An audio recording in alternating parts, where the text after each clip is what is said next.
Welcome everyone. The webinar will begin shortly and will be recorded. Connect with the campaign for grade level reading on social media. On Facebook, like the page Campaign for GLR, and on Twitter, follow the account @ReadingByThird. Please use hashtag Learning Tuesdays and tag us to tweet anything you learn from today's webinar, and we'll be sure to retweet. We encourage you to share your questions, reflections, and observations on social media. Once again, we would love to connect. So on Facebook, like the page Campaign for GLR, and on Twitter, follow the account @ReadingByThird. Okay, welcome again everyone to today's webinar. My name is Sierra Sanchez and I'll be behind the scenes helping to produce this conversation. I have just a few housekeeping details before we get started. First, we would love for you to introduce yourself, so please use the chat box at the bottom of the screen to share your name, city or state, and your organization. All attendees are in listen-only mode, but we encourage you to post any questions that you may have during the conversation into the Q&A box. This webinar is being recorded and will be made available to all who registered, and all resources that you see shared as links in the chat will be compiled and shared in a follow-up email to all webinar registrants as well. Finally, we'll be posting a brief on-screen evaluation during closing and highly encourage you to respond. This helps us with our commitment to continuous improvement.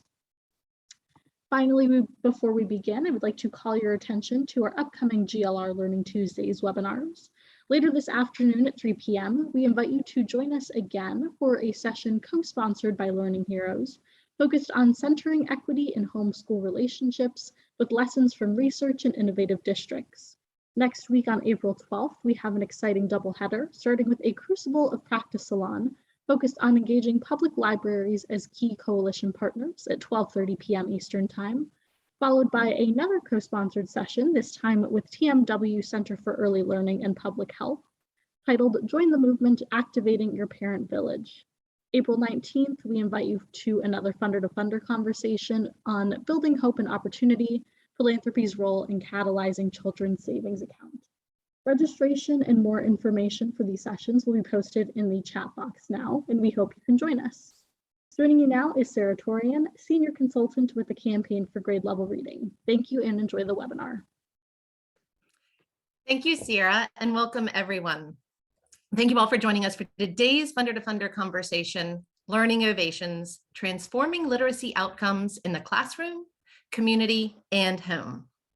As those of you who have joined in these conversations in the past may remember, these funder-focused sessions are designed to provide funders with the space for peer sharing and peer learning and to build the capacity of the hundreds of funders in the GLR network to make smart investments to drive early school success for children in economically challenged families, especially in this moment in time when the pandemic continues to pose so many barriers to their success.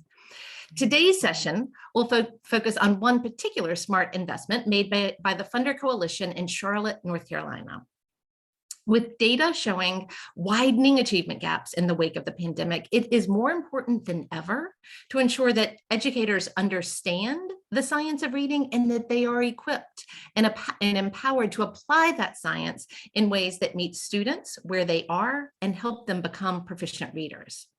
The Belk Foundation, Read Charlotte, and their funding partners have been working to promote K-3 literacy for several years, and they've seen much progress over that time.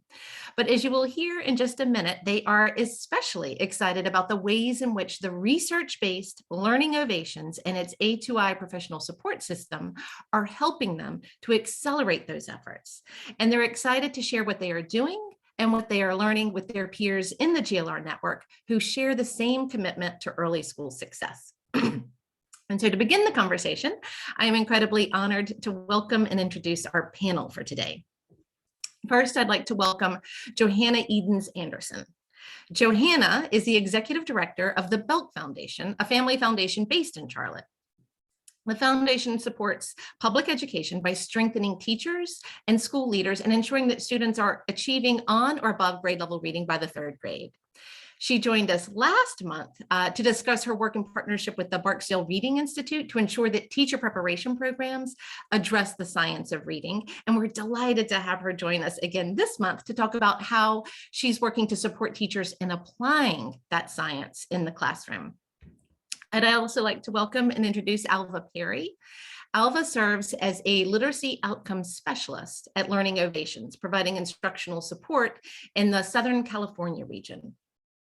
Alva brings 13 years of classroom experience and 7 years of leadership experience in elementary schools with expertise in classroom management and data analysis.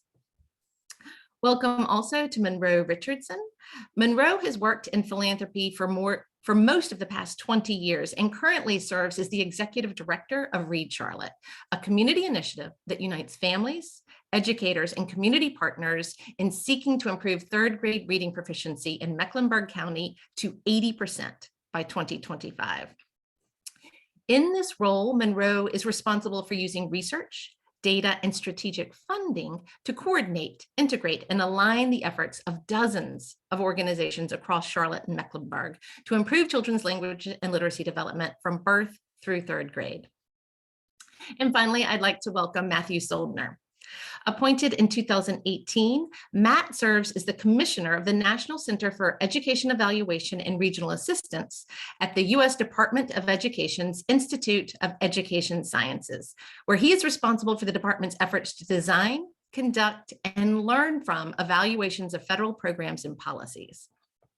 Matt oversees the department's regional educational laboratories, which partner with educators and policymakers to increase the use of research and evidence to enhance education programs and improve student performance. And also the What Works Clearinghouse, which reviews education research to provide educators with the information they need to make evidence-based decisions.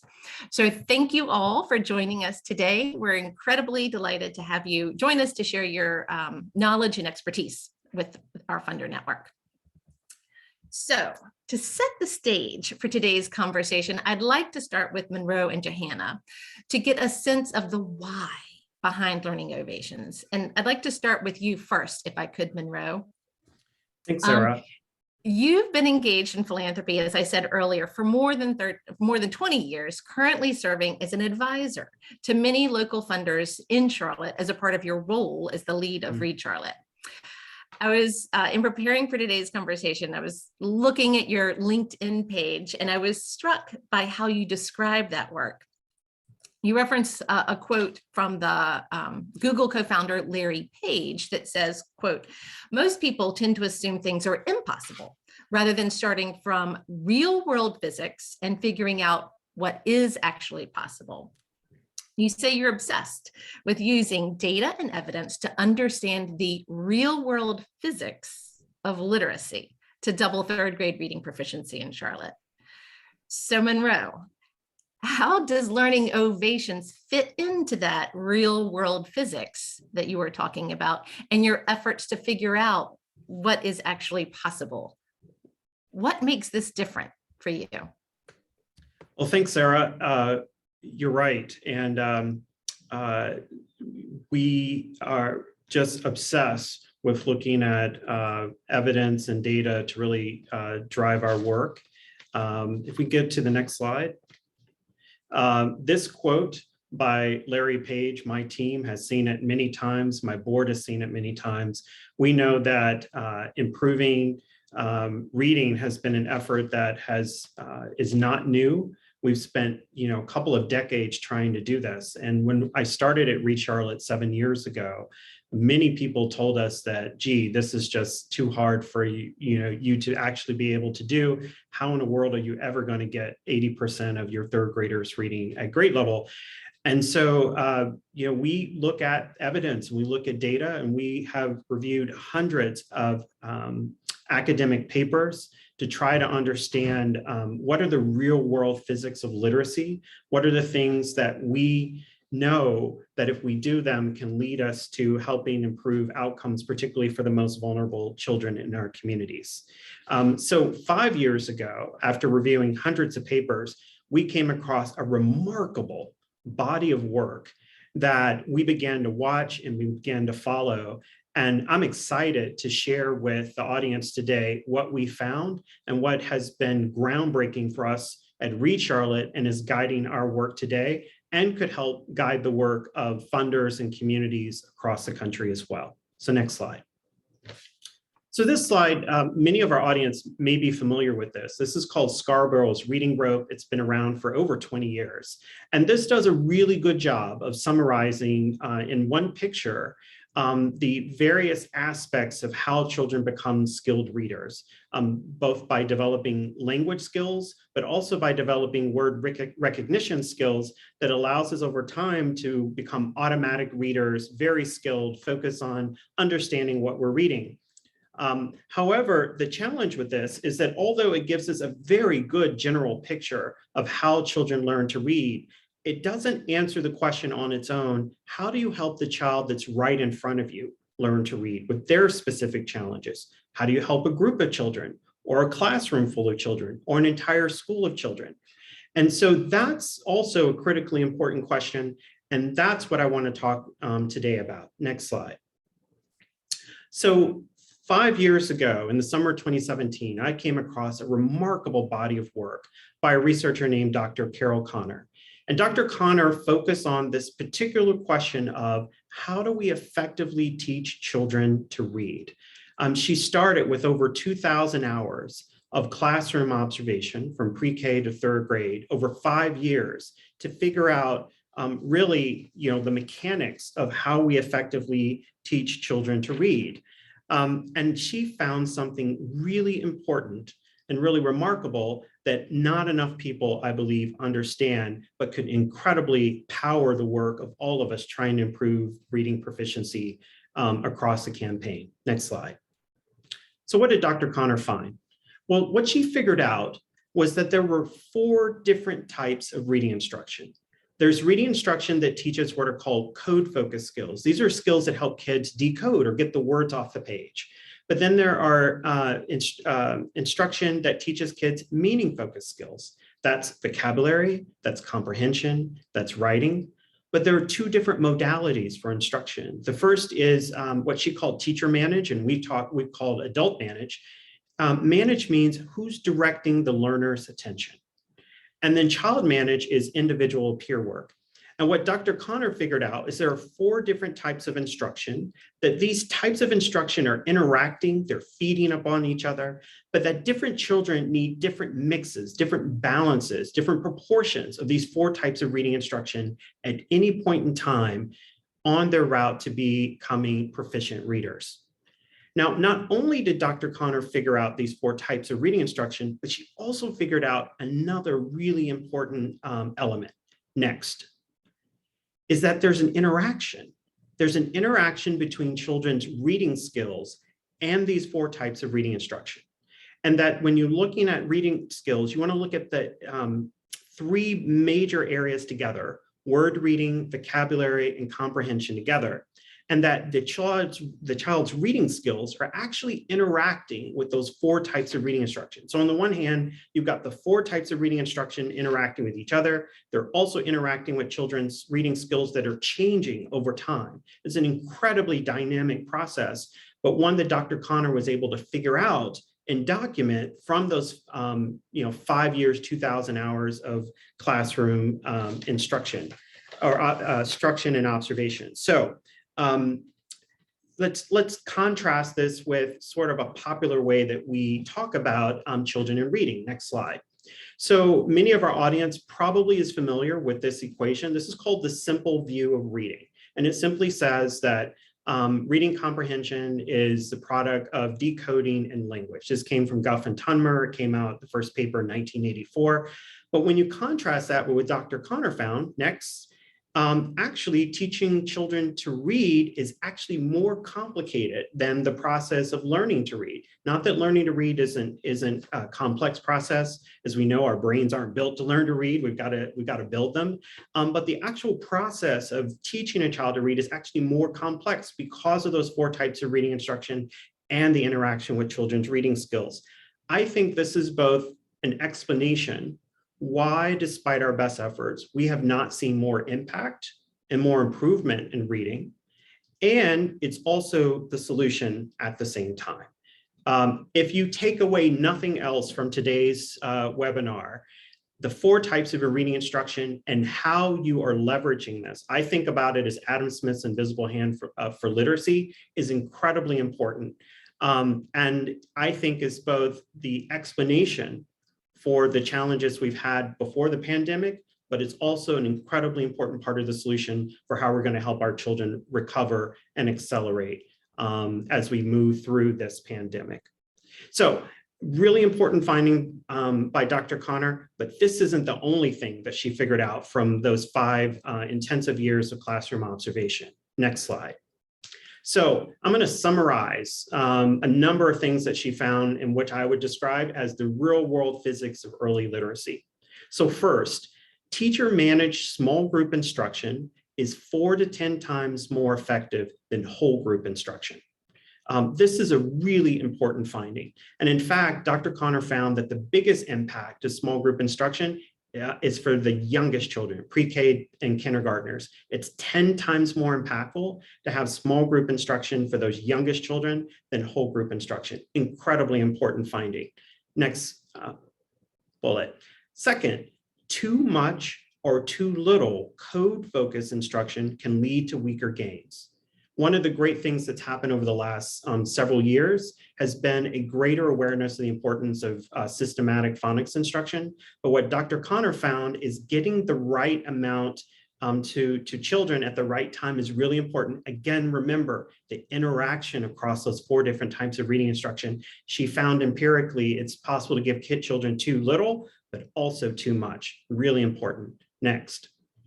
However, it's never possible to give too much meaning-focused instruction as long as we're giving enough code-focused instruction. So that's opportunities to build children's vocabulary, build their comprehension skills, but we don't want to do that at the sacrifice of giving them enough code-focused instruction. Next, please.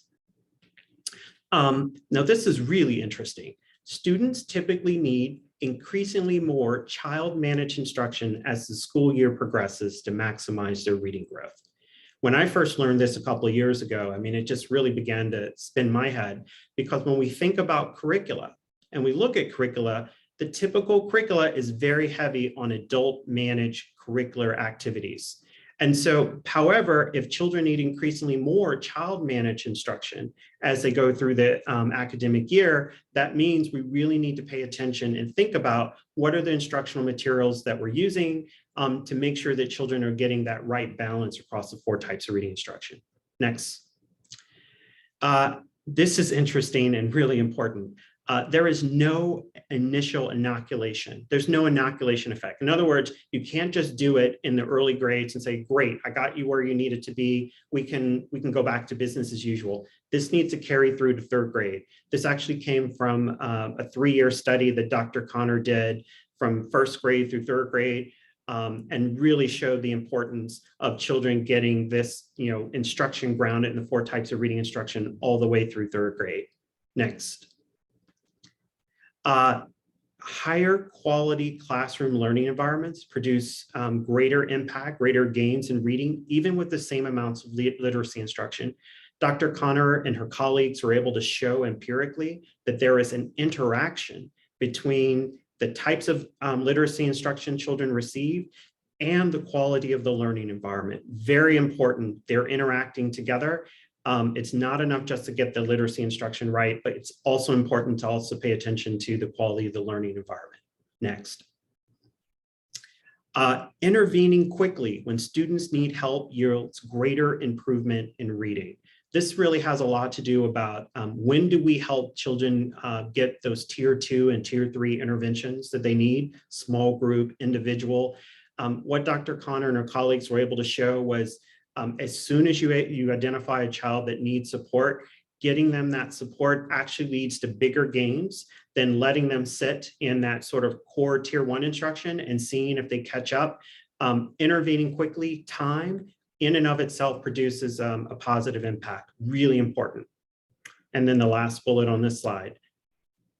Teacher bias about student abilities has a negative effect on student outcomes. I know a lot of us probably already believe this, that teachers' beliefs about students can have an impact. But what Dr. Connor and her colleagues were able to actually do is actually demonstrate a negative impact on student reading outcomes based on teachers' negative beliefs about the students' abilities at the beginning of the year. So really helping to help teachers be clear about where their students are really at actually has a positive impact on reading outcomes. When we don't do that, we can actually document that there's a negative impact on reading.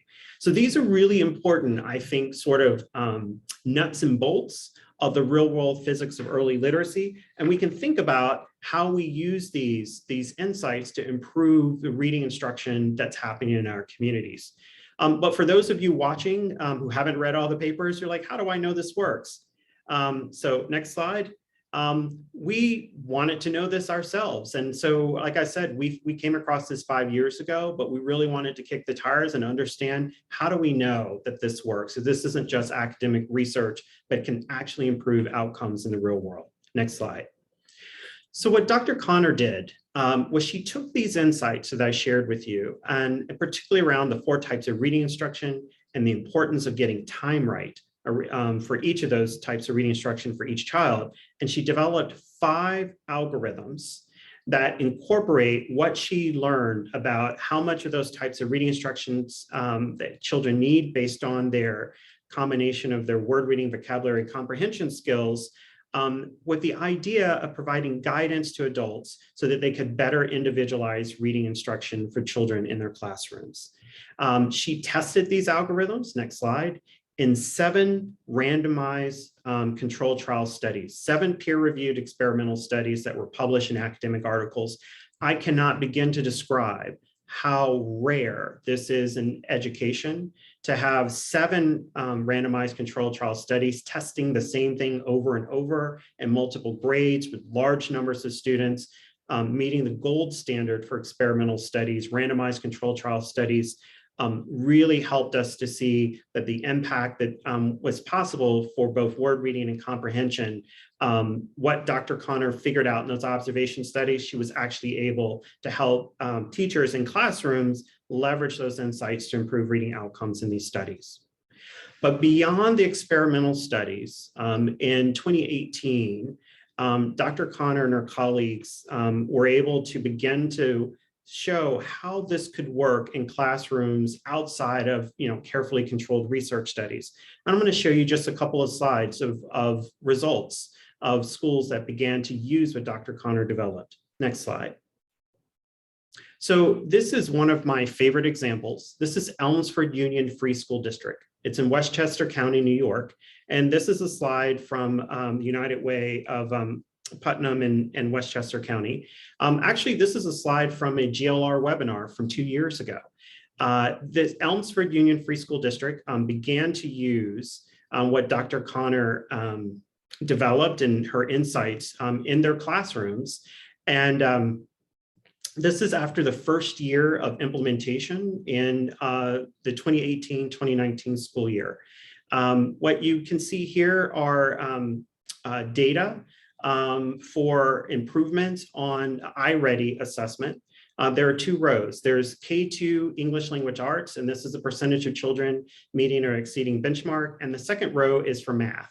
And what you can see is after the first year of implementation, it jumped from 38% of K2 students meeting benchmark for English Language Arts to 67% in 1 year, and a similar jump for math as well. There's a couple of things that's remarkable about this. First off, you're seeing data for K2, but only K1 classrooms were actually using these algorithms that Dr. Connor had developed to help inform their instruction. So it's just the K1 students that are powering those K2 results. Second, this was a reading intervention. This had nothing to do with math, but look at what the increase in math was. We all know that there's a connection between reading and math, and what you see here clearly is the improvement in math as well as reading. The last thing I want to point out is look at that last column. Look at their goals and their targets. That's much bigger than what they had before. I think what this has done is done 2 things. It's 1, open up the capacity of their teachers to be able to identify and meet the needs of children in their classrooms. And two, it's opened up the capacity of the students themselves. In fact, in this school, this represents data for, I believe, 189 K-1 students. At the beginning of the year, 13 of them were categorized as tier 3, needing individual education plans and needing the highest level of intervention. By the end of the year, that had dropped to 0. Really remarkable stuff. So I've shown you one school and you're like thinking, okay, Munro, this is one example. How do I know this isn't an outlier? Well, now I'm going to show you results for multiple schools that all started at the same time. Next slide. So in fall of 2018, there were 17 school districts across 4 states representing 90 schools and multiple curricula. This is roughly 6,700 students. About 80% were students of color, 77% free and reduced lunch, and almost 40% were limited English proficiency learners.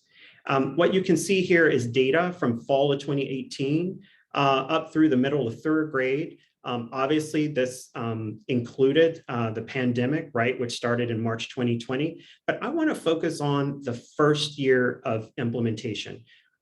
Next. Thank you. So what I'm highlighting here is these students, these 6,700 first graders, on average, started off over half a year behind. But by the end of the first year of implementation, these students on average were at a beginning 2nd grade level. In my work, this is like Picasso for literacy. You don't see interventions or efforts like this, solutions that are able to move the needle like this for students. But like I told you, we're focused on the real world physics of literacy. And my team in particular really challenged me and said, Munro, we know that averages sometimes hide things. We want to know what this looks like for students who started off at different levels. So this is what it looks like for students at different levels. Next slide. What you can see here are 3 lines. The blue line are first graders who are at the lowest level. These students actually started at a late pre-K level. The middle green line are students that started first grade about 3 or 4 months behind in reading. And the orange line are students who started first grade a half a year ahead of reading. Couple of things I want to point out. One, there's no Matthew effect. Those of us, if you're familiar with this term, the idea is that students who started off higher or stronger, they do better, and the kids who start off lower don't catch up. But what you can see here are growth curves in that first year that are almost identical. In fact, if you look out across all 2.5 years, you see growth curves that are pretty consistent across all 3 groups. But I particularly want to focus on this blue line here. These are the students that came in at the lowest level.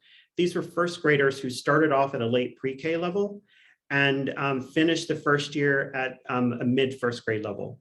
The thing I want to highlight is that this was the first year of implementation across all of these districts, multiple curricula. It is very hard to find something like this that can actually not only show up in research, but also show up in the real world. We feel very compelled that Dr. Connor figured out the real world physics for how to teach children to read.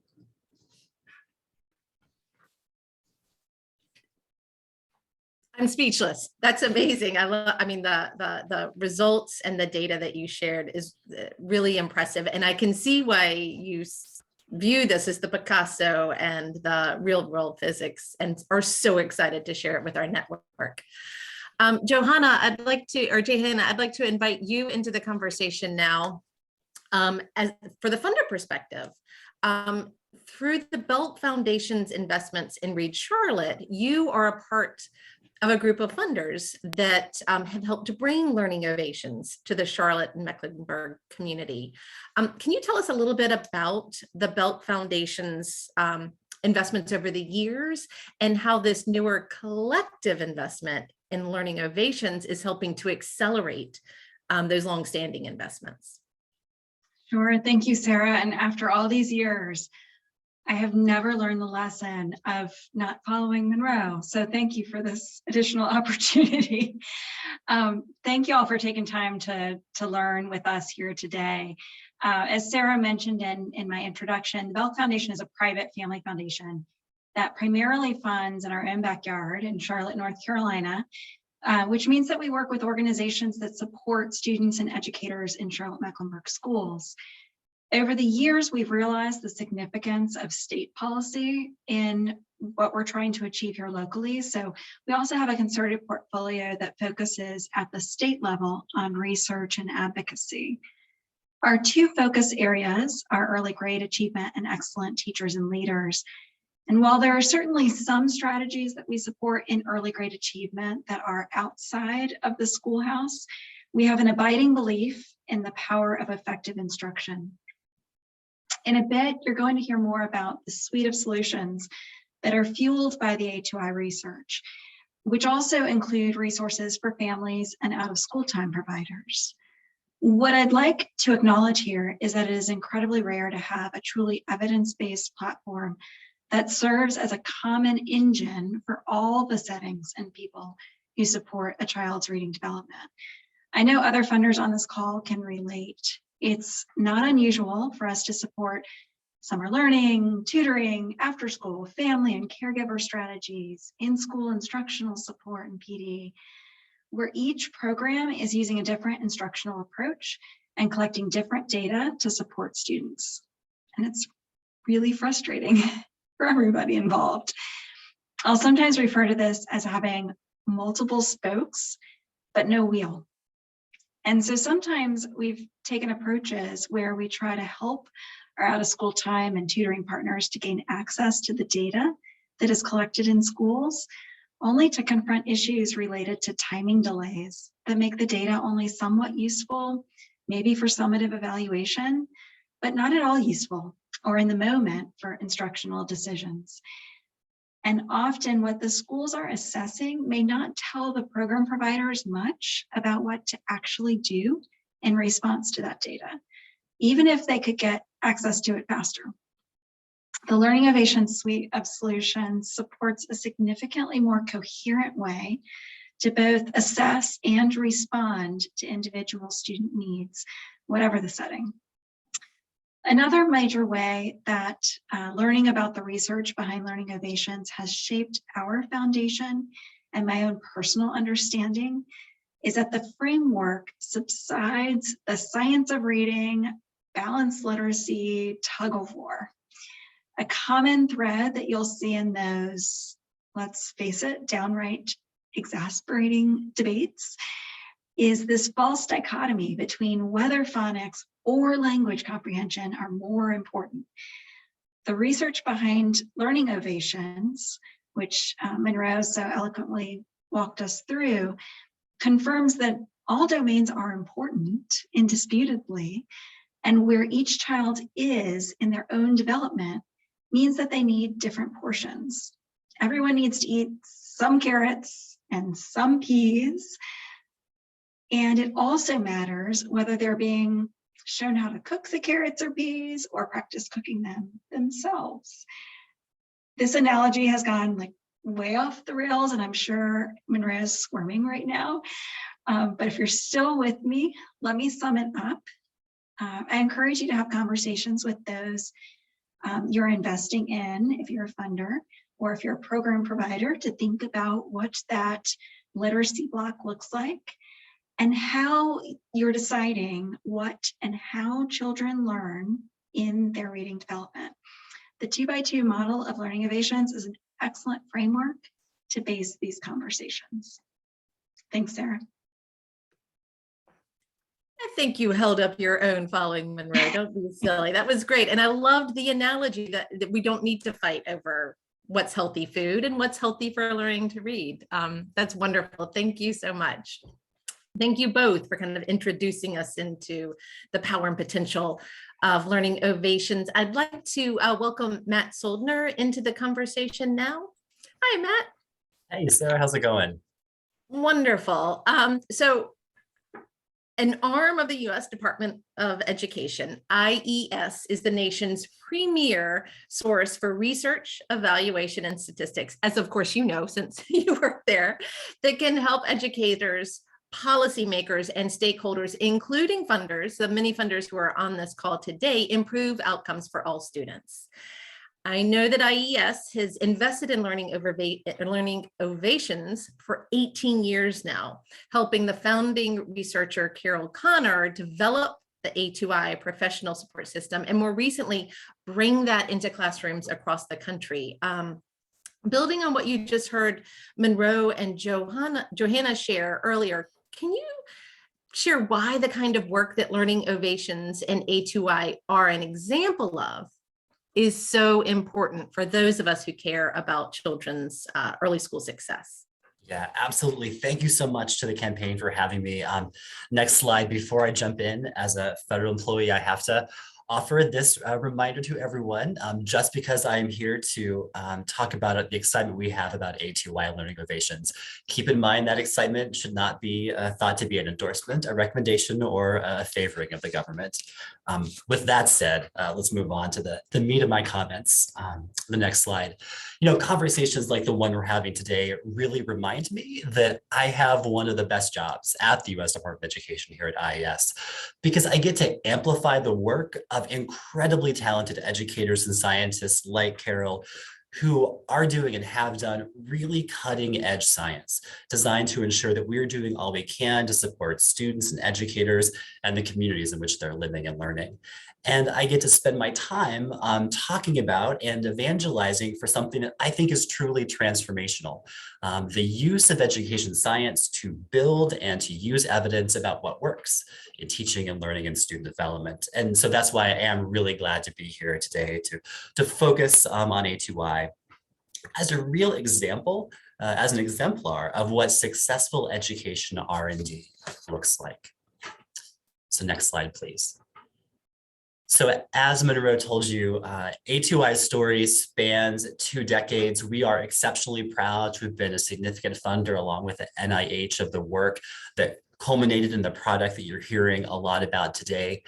Each of those screenshots that you saw in Munro's presentations, those scientific articles that he plowed through so you don't have to, are shown here on the left side of the screen. And what it really demonstrates is that successful education research is this incredibly cumulative process. You can see the kind of grant history of A2i on the left. 2004, 2007, then again in 2013, 14, 17, as recently as 2021. What it demonstrates is a real commitment on the part of Carol and her team and her collaborators to learn and improve over and over again. And this is so impactful and has resulted in a product that has delivered the kind of outcomes that Munro showed to you in the latter half of his presentation. This is so impactful because what Carol and her collaborators were able to do through a series of smart science and good investments and deep observation in the classroom and collaboration with those educators, they're able to bring together these things that you see on the right side of the screen. So they have a strong theory base and understanding of things like the science of reading. They're pairing that and combining it with really rigorous research. Munro talked about how rare it is to see 7 RCTs, and that's very much the case. We'll talk more about that in a second, but pairing this theory with rigorous research to test how it's playing out in the classroom. And then really critically, not just figuring out the science of it all, right? But what Munro calls the algorithms, thinking about how do you take the science and the discovery and translate that into a usable solution to a real life problem of practice that teachers are having in the classroom or that folks are having in the community if they're in a CBO setting. And as Munro said, those algorithms, things we would say are differentiation, personalization, really bringing all of this together into a single package, really creating something that has not just the potential to transform education in a single classroom or in a single out-of-school program, but has the potential to scale and impact the lives of students really in ways that sometimes rigorous research doesn't. So with the next slide, I didn't come here just to extol the virtue of rigorous research, although I'll do that. I came here to make an ask of you, because the story of A2i, the example that A2i represents, is something that is all too unique in education R&D. But you, as funders and folks who are connected to funders, can help us change that. So to that end, if you're a funder, on the next slide, I know most of you are, I have 3 things to ask of you. I hope they are not too much. So first, when someone comes to you and wants your support in funding the implementation of a program or practice, please be sure it's evidence-based. Now, not everything is going to have gold standard RCTs behind it, but the most responsible innovators are going to be able to show you how they are on a path to building evidence using rigorous methods that will help improve their product. 2, consider every grant you make an opportunity to contribute to evidence building, to contribute to that research base. That may not mean funding RCTs, given where you sit in the world, but do know that whenever you have the opportunity to shape a grant such that something is learned about outcomes, about efficacy, about implementation, your investment is multiplied when that learning is captured and shared in forums like this. So don't miss the opportunity to make every grant a learning experience. And then finally, on this slide, I'd ask you to be a public banner carrier, for lack of a better word, for evidence use and for evidence building. All of you have wonderful professional networks across the country. You have place-based community networks. Be that advocate for evidence-based practice and for building evidence about what works on behalf of our students. This kind of work in the funder community can make all the difference. Now, I know some of you are not funders. I was able to keep track of folks as they were saying hello in the chat. So if you're not a funder, on the next slide, if you're instead in the position to be making decisions about teaching and learning, I'd ask you to do a couple different things. First, be really critical of evidence claims and actively seek out products that have rigorous evaluation behind them and tack back to what we know about the science of teaching and learning. You know, particularly in foundational reading, we have really strong evidence for what works. And while there's still room for us to innovate and improve on how we implement that, how we support teachers to do that, we'd really strongly encourage you to turn back to that evidence whenever you can. Second, perhaps the hardest ask I would make of folks who are in buildings, classrooms, community settings.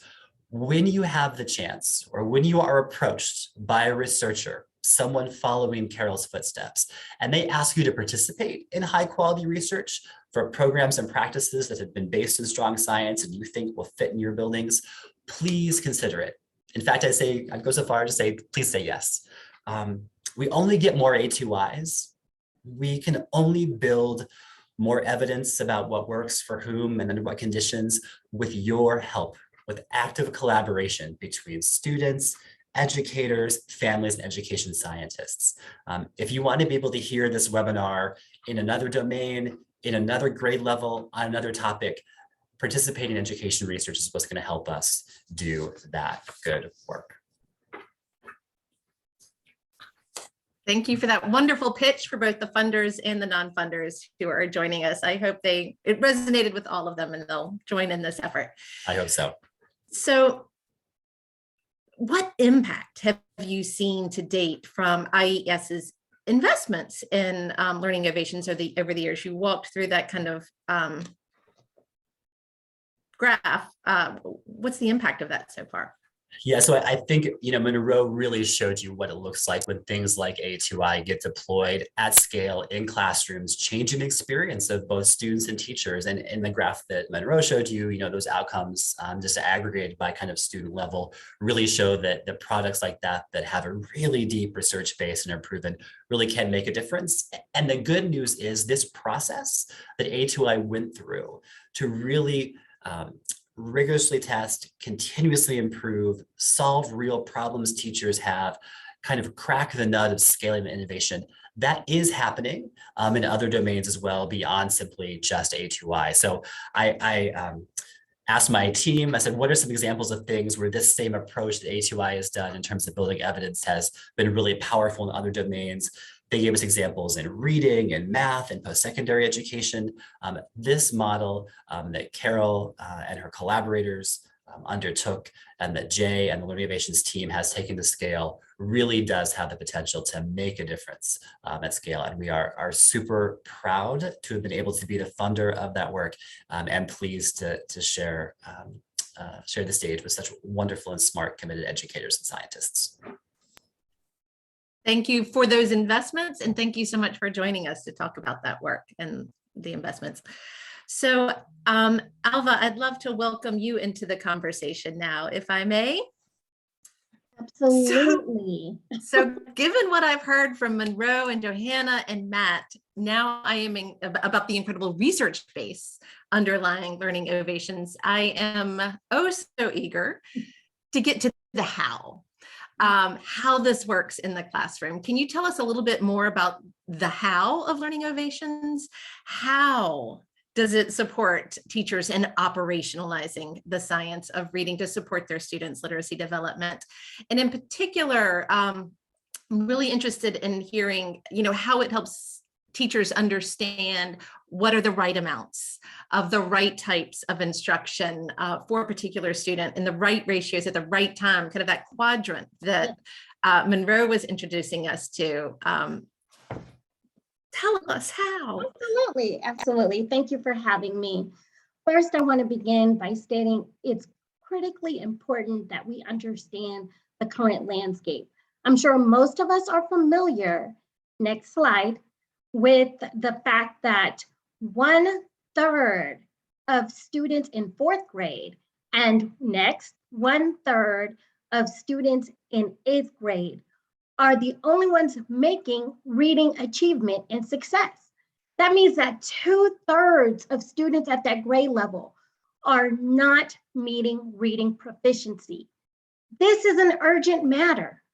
And at Learning Ovations, we take the time to work with kinder through 3rd grade teachers on building up that foundational teaching skills so that students have the right amount and the right type of instruction to become successful in reading. Next slide. We know that the science of reading is built on 3 foundational components: individualization, small group instruction, explicit systematic instruction. What we're doing with our work at Learning Ovations is exactly what Munro mentioned earlier. We're focusing on those 4 types of reading instruction, and we're showing teachers how to implement that individualization, small group instruction, explicit systematic instruction within that frame of those 4 types of instruction. Next slide. How we're doing this is by using our professional support system. With our professional support system, we offer online assessments for students. We offer data-driven recommendations for code focus and meaning focused lessons, and that progress monitoring that's needed to make sure that students are making growth on time. Next slide. So when I go into classrooms, I'm having a lot of conversations with teachers.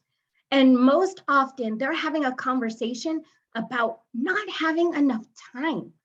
They're spending so much time trying to figure out what are the learning needs, what are the learning gaps with their students, that they find themselves spending more time testing than actually providing instruction. So there's a critical trade-off there where they're not having enough time to really provide those needed instructional guides for students. Next slide. So we at Learning Ovations, using our A2i assessments, have found a way to make it efficient and easy.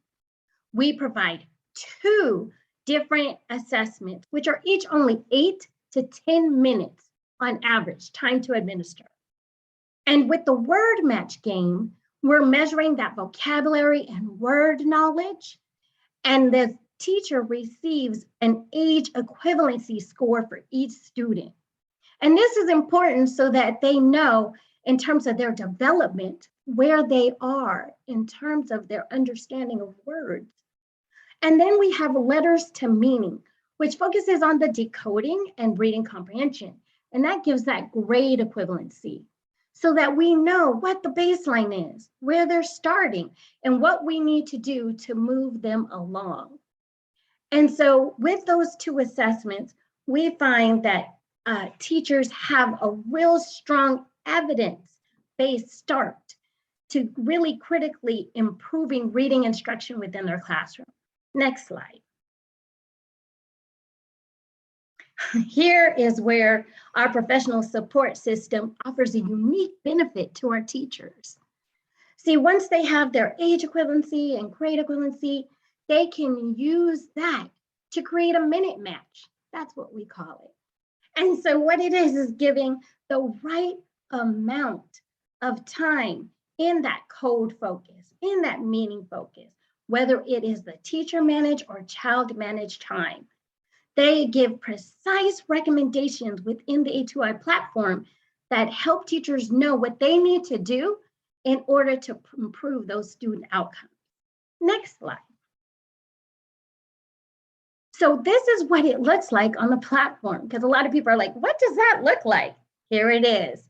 So what the platform helps the teacher to do is organize their small group instruction. And that saves a lot of planning time for the teacher and makes it really systematic. And so what it's doing is grouping students according to their grade equivalency. And then it's providing the minute recommendations needed in those 4 types of instruction, precisely for each child, and also giving an average group minute time needed so that students can meet their target outcome by the end of 3rd grade, and making sure that they meet their target outcome even for the year by the end of June. Next slide. So what also is critically important to point out is that we need to act fast as educators. A lot of times when we have data, it goes cold. By the time we figure out what's going on, the child is already in a different place in their development and learning. Here, the progress monitor helps the teacher to individualize the plans for each student and gives them an indicator in real time if they are on track to meeting their progress. It helps the teacher to know, do I need to intervene? Do I need to accelerate? And it helps the teacher to adjust their instruction right there in the moment as needed. Next slide.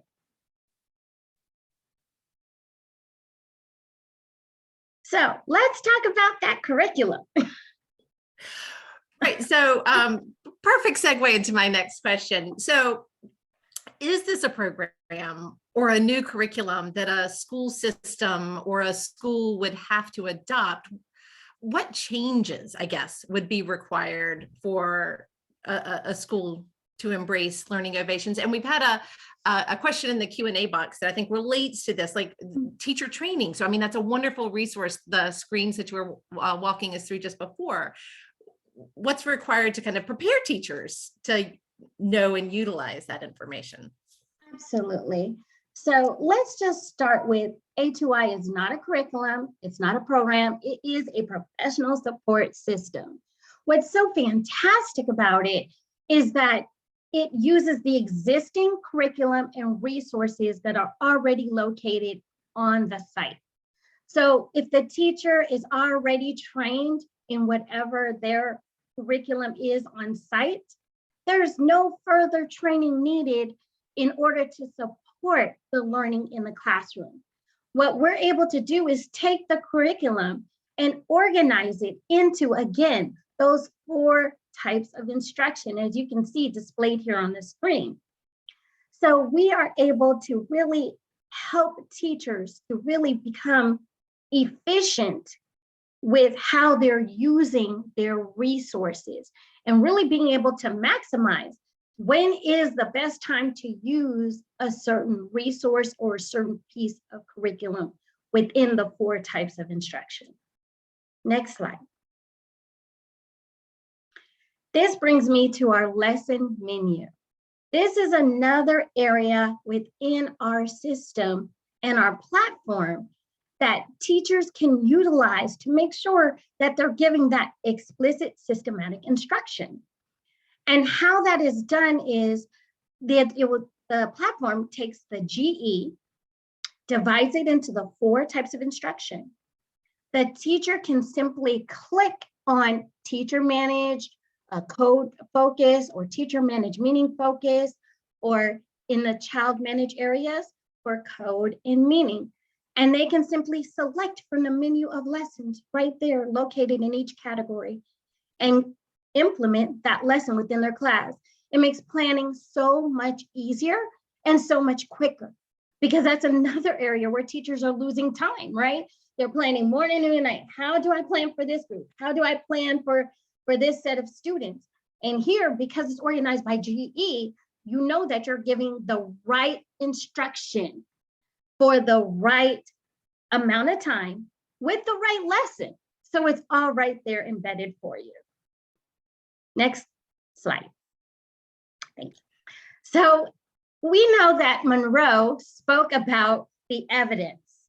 And I want to again remind the audience that yes, indeed, that we continue to see growth among the student participants, even through COVID. And when we think about it, students were able to really continue to grow through the different learning models, right? We started virtually, then we moved to hybrid, then we moved back to in-person. And meanwhile, what was steady and continuous was the growth. And the reason that was happening, I believe, is because of the structure and systematic format in which teachers lay out the lessons within the platform. The teachers are able to really get to know their students because they know their GE and they are working with them in small groups. Teachers are able to be more strategic because they understand that right amount of instruction. And like Munro said, not giving too much code, but being able to say, "Ooh, I can give the amount of meaning that they need." And then also being able to be really impactful, because now they're not wasting a lot of time on assessing, trying to figure out the problem, or they're not also spending a lot of time just sifting through millions of pieces of resources that oftentimes teachers have in their class. So I think that the evidence really does, in this case, speak for itself. Thank you for that. It is incredible evidence, and I've shared a link to a video that reinforces what you've just shared in the chat box. I hope folks will check that out. So I know there is a number of funders on the call today who may be focusing their efforts on out of school time and working with community partners in addition to or instead of local school partners. So I'm interested to hear, and Johanna was hinting to this earlier, like what is the potential for applying this model outside of the school building in partnership with after school providers and summer school providers that could support this? How would that work? Absolutely. Those models are already undergoing and in process right now as we speak. Next slide. I am so excited about the partnerships that we have. We are partnering with some dynamic community organizations. Of course, we're partnering with Munro and Reed Charlotte, and we're doing some dynamic work in the community relating to our reading checkup. We partner with Literacy Mid-South, New York PTA, the United Way in Westchester, YMCA in Houston. We are just canvassing communities throughout the nation, ensuring that we can work in partnerships, not only with schools, but with communities to make sure that we have an all-encompassing team supporting our students. Because after all, like Matt said, it is a shared effort, and we want students reading at or above grade level. So we ask you, please be our partner, because the work we're doing is transforming students' lives. Thank you. Thank you. Thank you so much for that. So we're preparing to transition to Q&A, and we've been trying to answer a few questions in the Q&A box, as well as integrating them into the presentations. But before we move officially to Q&A, just want to circle back to our friends in Charlotte, Johanna and Munro. And coming to you first, Johanna, this time. What are some of the key points that you'd like to leave with your funding peers who are listening in right now as they are thinking about the potential of Learning Ovations to accelerate and amplify their investments? So some of y'all have, if you've been on these webinars before, you've heard me talk about all evidence-based not being created equal. And this was a real learning for me. I used to take evidence-based as like a gold seal of approval, and I don't need to know anymore. You told me, you said the magic term, and let's get moving. And Munro and his team have really helped me, and I think Matt really underscored this in his talk. You gotta get below the surface there. You can qualify for evidence-based and make very small differences compared to other interventions for kids. And so I just want to implore folks to not be casual around the term, but really understand or pony up to a good friend like Munro or someone who understands how to digest research to help you put into context what really is the power of the evidence. The other thing I will say, though, is once you figure out the evidence, don't assume that it can speak for itself, especially when working with changing practices in large systems. You have to be able to tend to change management. And a lot of questions that I have and discussions I have, figuring out what works is just one piece of the puzzle. But most of the conversations I have during the day are around what are you putting in place? What messages are you using? What kind of supports? Really thinking through folks like to do a, empathy walk or, different design strategies. Really think about how, especially in the midst of everything that folks are dealing with, what's going to get them and keep them at the table and leaning into whatever change you're funding or expecting to happen in a system. So those are some kind of broad comments that could be, certainly applied to A2i in our experience here locally, but could also be applied to a lot of other funder strategies. You can't unmute. Thanks for that. Munro, what would you add to what Johanna just shared? Yeah, I would second what Johanna said, particularly around the change management.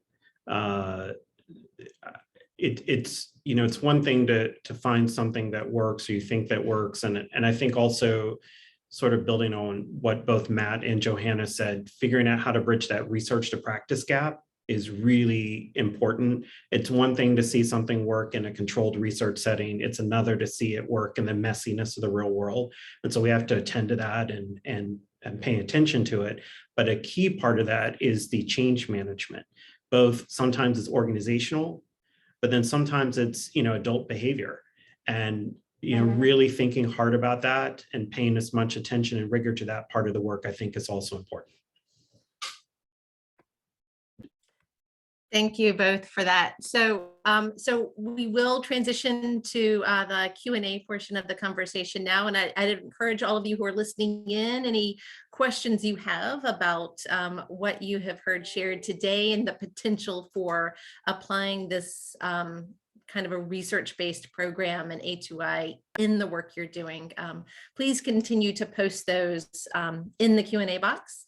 One question, and Elizabeth Bowen asked it, and I know Munro, you did address it in the Q&A box, but it was a question that came to mind for me when you were walking through the bullets on that slide. And so I thought some others who might have been listening in might have been wondering the same thing in terms of what you mean when you say that, the importance and the impact of a high quality learning environment.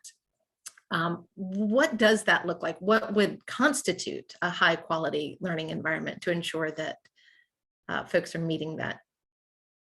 I knew that was the bullet that was going to get questions. I went back and looked at the paper this morning while I was eating lunch. So in that particular study, and it was published in 2014, they operationalized classroom environment along 3 dimensions. One was classroom organization. So is the teacher providing clear directions, clear rules for behavior, or their established classroom routines? Second, teacher responsiveness has a lot to do with their warmth, responsiveness, how they deal with discipline issues. And then the third dimension was support for language and vocabulary. And in this case, it was really instructional techniques that were beyond just sort of rote memorization of vocabulary, but was really about application, thinking about building content knowledge, background knowledge, and how they were encouraging the use of vocabulary and language.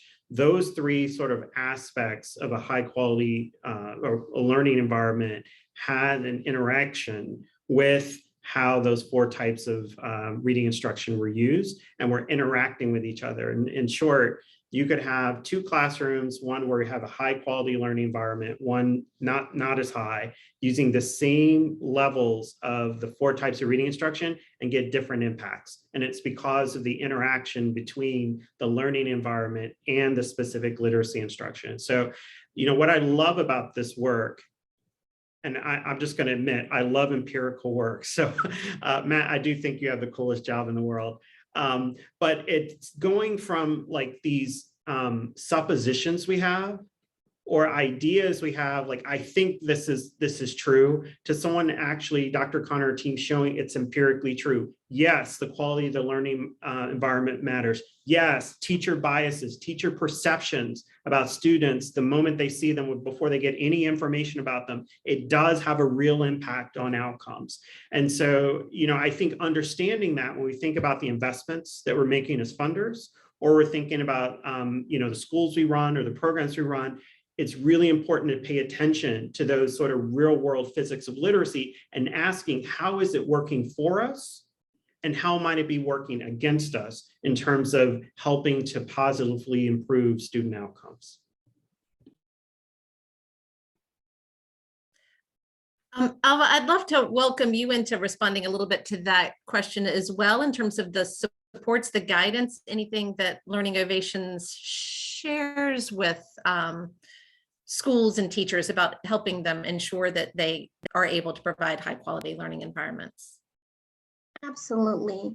My position as a literacy outcomes specialist allows me to provide coaching on the ground with administration and with teachers. It's ongoing professional training as well as one-on-one co-planning and guiding.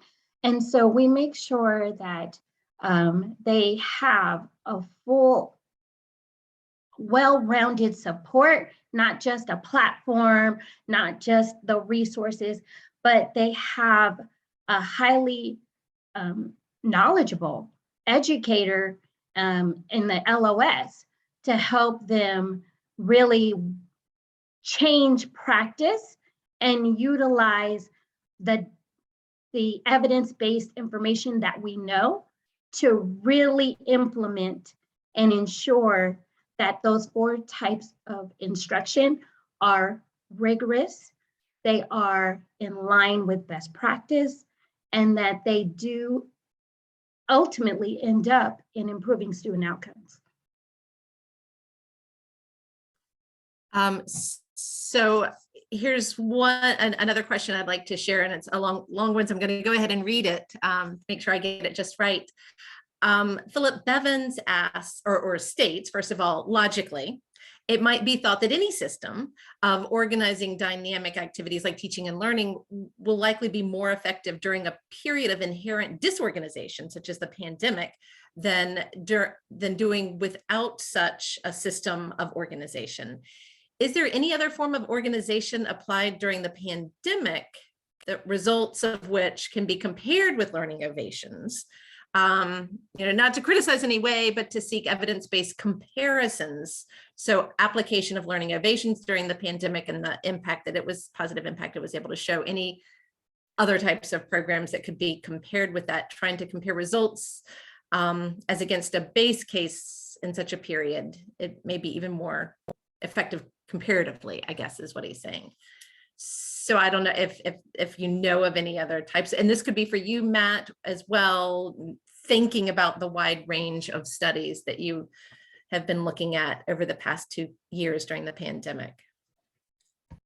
This is a really smart question and a hard one. I'm looking at my colleagues to see if anybody has a ready answer. I'm gonna go out on a limb and say there probably aren't great comparators. I mean, because Learning Ovations leverages the existing curriculum, right? I think it really is unique in ways.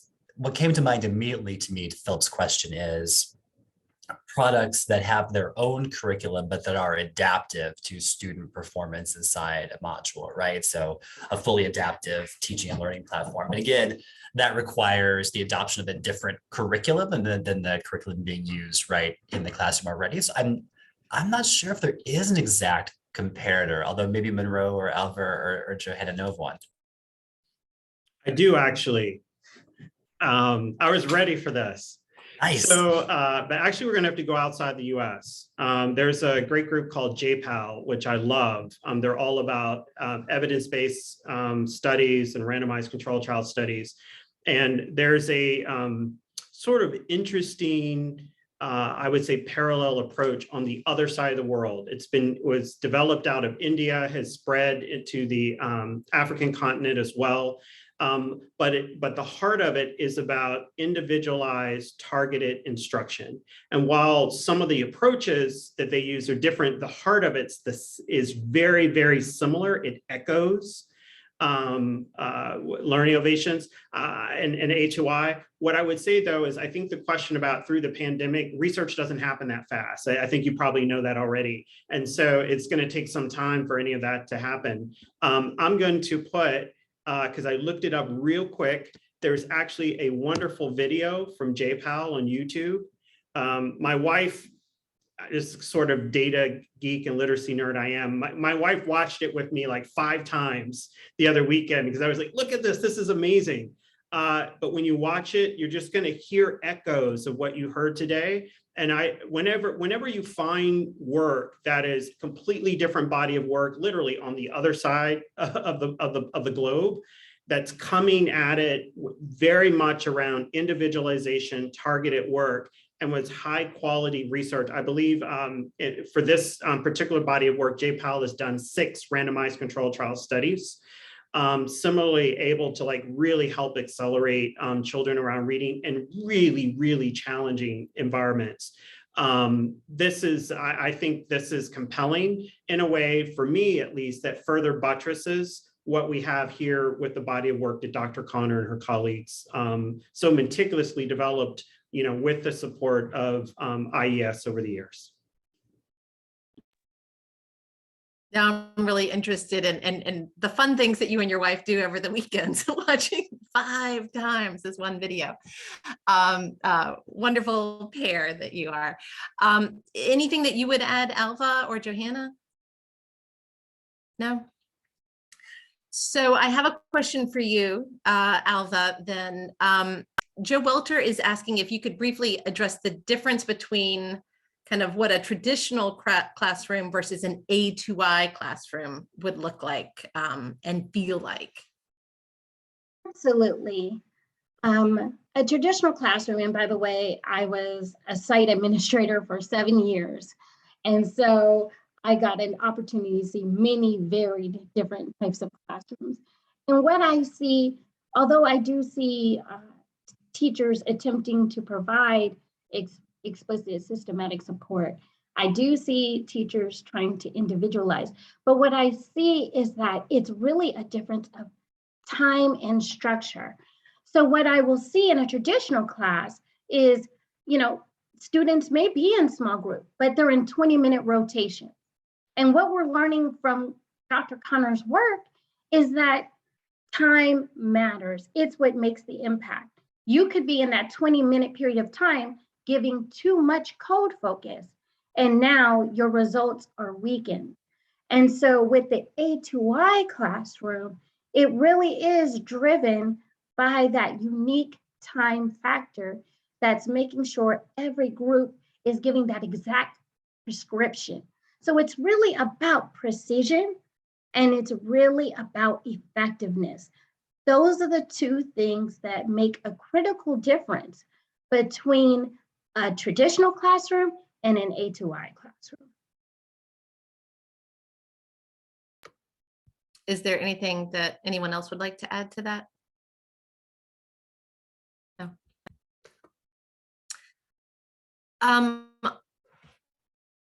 So Jennifer Andrews seems like she might be interested in exploring more. She's interested, her question is, are there characteristics of a school district more ready to utilize Learning Ovations than others? So kind of like this idea of readiness to embrace this, this approach. Key elements required to be in place to maximize success. Any additional staff positions on the ground that other districts have needed in order to add and implement the program with fidelity and sustainability? Alva, would you mind if I take the front end of this? Because I know you're going to do an excellent job of talking about implementation. I've talked to a lot of people about this body of work over the last 2 years. And I would say one of the things that I've learned is it's sort of what Johanna and I were talking about earlier around change management. I do think there are windows that are more open for this sort of, considering using a tool like this to help districts use their existing curricular materials and interventions to individualize and target their reading instruction. But I do think if I were, in the position of funders or others on this webinar, a couple of things I would be listening for are sort of one, where are they at with their curriculum and their existing curriculum, implementation of curriculum. I'd want to understand that. The second thing I would want to listen for is what are they thinking about regarding providing individualized support, in particular multi-tiered system of support. A district that is looking for an answer around how they can improve MTSS, I think probably is more ready for a conversation like this. And then the third would probably be a conversation around, sort of where they're at regarding data use and professional development. I think all three of those sort of fit together, but I just want to highlight, because I know Alva's going to do a great job talking around like, how do you make this work? But I think readiness for the conversation, these are sort of the markers that I would listen for first, the curriculum, and especially MTSS. I've learned that over time, that a district that's actively looking, I have a curriculum, I'm looking for an answer on MTSS, is probably in a better position to like be open to the kinds of things that Alva would talk about. Thanks, Alva, for letting me go first. Even Munro, that was excellent. I mean, I don't have much to add beyond that, but I will say it is important that the staff is ready and accepting of science of reading foundational understandings. That's also critically important. And also in terms of additional staff, we are able to work with the existing staff. You do not need to hire anyone additional to implement our system. Thank you. And Sarah, one thing that I might add, we haven't talked, I think oftentimes we talk about teachers as a monolith. And what we know is, they're coming in with vast differences in preparation and experience. And I'd love for Munro or Alva to speak a little bit about how they've seen A2i as a support for, an earlier session that I participated in, we talked a lot about teacher prep. And if a teacher is coming in with, even if they know the research, it's a whole other ball of wax, can of worms, here I am with these analogies again. I just should stop. With actually implementing, as we know, the difference between kind of knowing how kids learn to read and how to teach kids to read. And so I'd love, given particularly the turnover we're seeing in teachers right now and new teachers coming in from alternative sources, like maybe center your questions around, like, particularly for beginning teachers, how are you seeing, is this a burden or is this helpful? What does that look like? I'll start. So I have the privilege of working with quite a few first-year teachers. In fact, I was just in a coaching session last Friday, and I'm so excited about the growth that I've seen with that teacher. Because I'm a literacy outcomes specialist, I'm able to work with a first-year teacher, a mid-career teacher, a veteran teacher, but with that first-year teacher, I oftentimes start with ensuring that they have the class structure that supports differentiation. So I'm in there with them, making sure, helping them understand how to effectively set up a classroom and how to build routines and structures that can support small group instruction so that the time they spend with our system and getting our professional support can be utilized with fidelity and can be effective. And so we offer that. And then I also offer huddles, which are our group professional development sessions, where we talk about concepts such as guided reading. We talk about concepts such as how do you teach phonics in a systematic way. We talk about how do you actually differentiate and what do you look for to make sure that students are receiving the right type of instruction. So what's really great about my position and what I really love is that I get to be that on the ground coach, walking you through wherever you are in your career to ensure and support you and make sure that your instructional practice grows as we continue on with our partnership. If I could just tack on real quick from the research side. So this is one of the research questions, like, does teacher background, tenure, experience, how much of an impact does this make on teachers using A2i, and then the result, the relationship, the outcomes? The very positive news was they did not find an impact of teacher background experience. That's really important because, as I talked about, sort of that research to practice gap and the messiness of the real world, if getting impact using the A2i platform dependent on having 3 to 5 years of experience, well, then this is really a tool for more experienced teachers. It did not find an effect. Now, you still need PD, you still need the other supports, professional development, et cetera. But being able to be effective is not limited by the number of years of experience you have. And one of the other interesting key findings from the research was the biggest driver of impact was literally following the recommendations on the platform. They actually call that degrees from recommendation, DFR. The closer you were to following those recommendations, the more impactful that you were. And the minimum use was 10 minutes a week. It literally is, how do I organize my time? How do I meet the needs of every child in my classroom?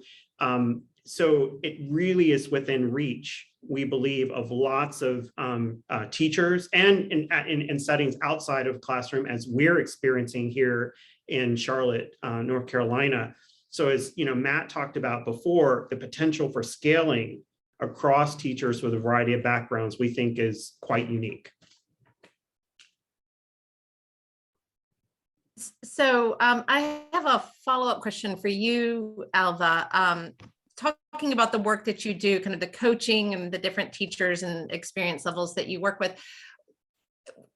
One question that I have is what this looks like. So if my district or my school says, yes, I want to bring Learning Ovations to my community, is there a literacy outcome specialist from Learning Ovations that then works with us? I mean, what does it look like when this happens? Yes, our partnerships are tailored to support the goals and initiatives of our partners. And so each group or each district will receive a literacy outcome specialist, and we are ongoing support, and we walk side by side with you throughout your time in our partnership. So we are there to be a listening ear, to be a collaborator, to train.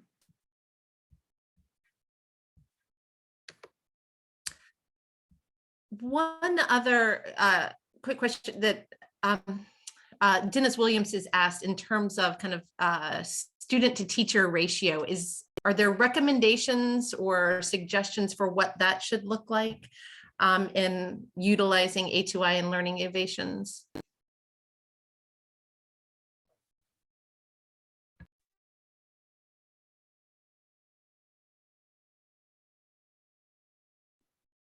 And before you start, just to reinforce, everyone might have seen the evaluation poll pop up on your screen. We'll continue the conversation. Love to hear Alva reply to that, but please take a moment if you can to fill that out. It really helps us with our commitment to continuous improvement and making sure these sessions meet your needs. Absolutely. So our emphasis is on the small group instruction. So the platform will separate your class into small groups, which generally range to about 6 to 8 students per group. Some teachers like it a little smaller. I've never really heard a teacher that wants it any bigger, obviously, but generally about 6 to 8 students per group. So that's going to be the ratio that you have for your small group time. One question that for you, Johanna, you mentioned the session that you did previously focused on strengthening teacher preparation programs to ensure that teachers enter the workforce with a strong understanding of the science of reading. Can you just share quickly how you see alignments between those investments that the Belk Foundation is making and then this investment to support the application and, equipping teachers with the ability to apply that deep understanding of the science of reading in the classroom? Sure. Well, Munro has used often the research to practice consideration. And I would say there's also the preparation to practice divide that needs to be paid attention to. And there are incredible, I want to lift up another Charlotte pride, UNC Charlotte, the Cato College of Education there is really using evidence-based, truly evidence-based people, not just the sticker interventions for early clinical experiences with their candidates in helping them really kind of feel and act out what it is like to apply what they are learning about reading science into actually working with students. And so, you can't have one without the other. And I'm sure there are a lot of, national, but also locally focused foundations who are on this call. And so I just encourage you, foundations have this wonderful privilege to bring people to the table together and to identify where those system gaps exist and say, hey, everybody, we'll pay for lunch, get around the table. Let's talk about how we bridge these divides together. So definitely see, and given the robust, again, research and evidence base behind A2i, it's a language that prep faculty love to live in and speak. So there are a lot of wonderful connection points there. Thank you. Well, we are rapidly coming to the end of our 90 minutes together. So just a quick reminder before you log off to fill out the evaluation survey if you haven't had a chance to already. And then a huge, huge, huge thank you to all of our panelists today, to Johanna Anderson, to Munro Richardson, to Matt Soldner, and to Alva Perry. Really appreciate you joining us to share this amazing new approach to support children in the classroom. And I'd also like to thank all of you who joined in to learn with me today. I hope you were as inspired by the potential of Learning Ovations in A2i to support adults in applying that science of reading. And I hope that you're hungry to learn more. Alva and her team stand ready to support you. If you have any questions, would like to learn more, I believe Alva will be posting in the chat box some contact information. We'll also include that in the follow-up email that will go out to all registrants so that you can reach out to Learning Ovations and the team there to explore the potential to partner with them, whether it's in the school system, out of school time, or other settings. And then I also encourage you to register to join us for future GLR Learning Tuesdays sessions.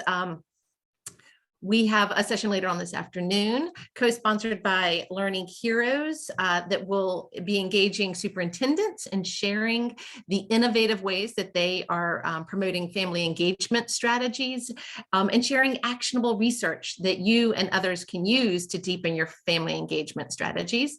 We'll have another double header next week, starting off with the Crucible of Practice Salon, exploring the ways in which public libraries can play a lead role in local literacy efforts. Followed in the afternoon, we'll continue our focus on parents and family engagement, inviting Dr. Dana Suskin and Yoli Flores to return to share the robust set of bilingual tools that they have developed to mobilize parents to fight for systemic change. And then the following week, we'll have another Funder to Funder conversation, building on last week's GLR Learning Tuesdays session, looking at the power and potential of child savings account, this time's focusing on the roles that funders can play to establish and scale these accounts. I hope you'll register and make plans to join us for those sessions. And until then, thank you all again for joining us, and thank you again to our panel. We really appreciate you joining us today.